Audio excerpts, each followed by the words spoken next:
Back, we are continuing our political coverage across Georgia. Today, we're joined by Republican gubernatorial candidate Ken Yasger. Yasger is a U.S. Army and Georgia Army National Guard veteran who's positioning himself as a political outsider in the 2026 race for governor. His platform includes eliminating the state income tax, suspending the gas tax, raising teacher pay by capping administrative salaries, and legalizing marijuana and gambling as new revenue sources. He's also spoken openly about mental health and the role money plays in politics, saying Georgians deserve leadership focused more on people than party. Ken, thank you so much for coming. How are you? I'm doing fantastic. Thanks for having me. I really do appreciate it. Oh, yeah, absolutely. So you've spent more than a decade serving in the military, and you've described yourself as a political outsider. So can you tell us how would that background shape the way you lead Georgia differently when it comes to politics? So the military, I always say it's not necessarily a qualification to run for office, but it absolutely does help. The leadership aspects that you learn, the sense of community, the sense of duty, the sense of loyalty. The military absolutely has taught me a lot of the attributes that I try to show in this campaign comes from the military. I'm from a military family. My parents raised me with military values, and just being in the military myself absolutely helps. Okay. And then you've proposed eliminating Georgia's state income tax and suspending the gas tax, with our both major revenue sources for schools, infrastructure, and also public safety. So specifically, how would the state make up for the billions that would be lost in revenue without cutting the essential services?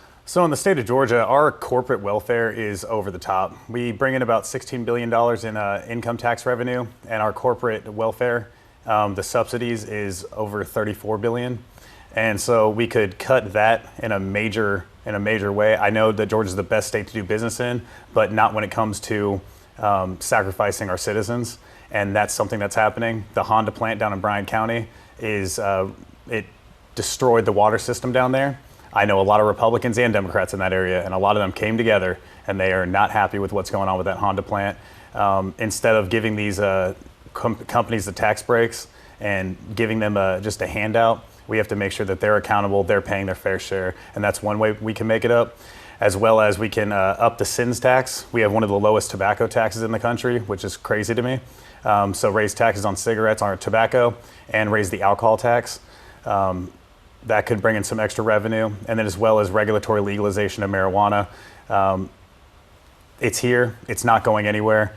I'm a constitutional personal freedoms Republican, and I want to see more freedoms. It's not the government's job to tell us what's good and bad for us, and that could be another $500 million in tax revenue coming in as well.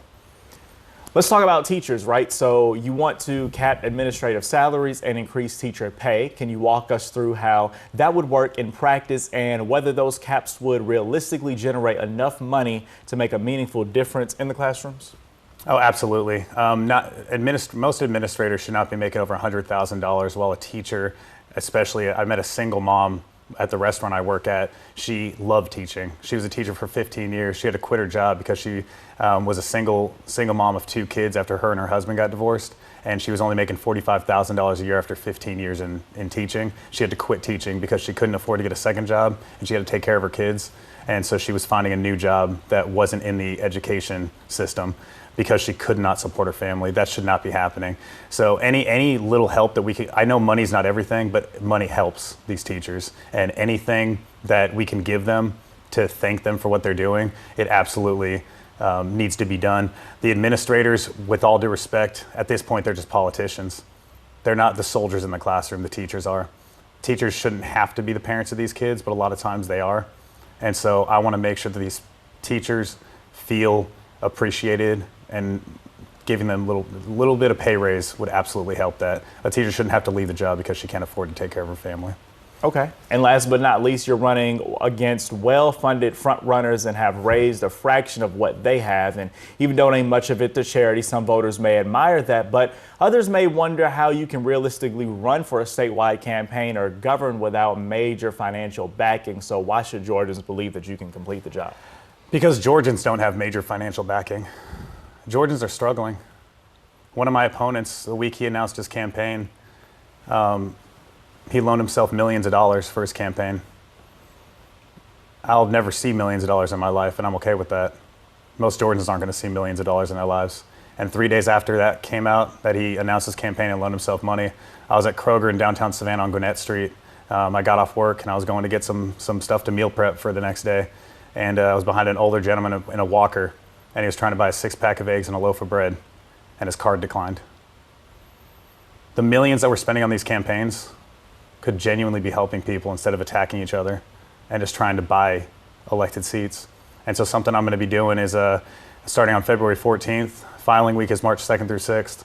I'm going to start at Savannah City Hall on February 14th. I'm going to put a rucksack on my back, and I'm going to walk across the state. I've done it before. I'm going to walk across the state of Georgia to the state capitol to file my paperwork.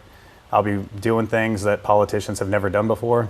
I'll be walking through small towns that Georgia politicians don't even know exist in the state of Georgia, because those rural communities, those farming communities, those small towns of 500 people that don't matter to these politicians because they're only 500 people, those are the people that are running our state. It's not Atlanta. It's not the politicians that run our state.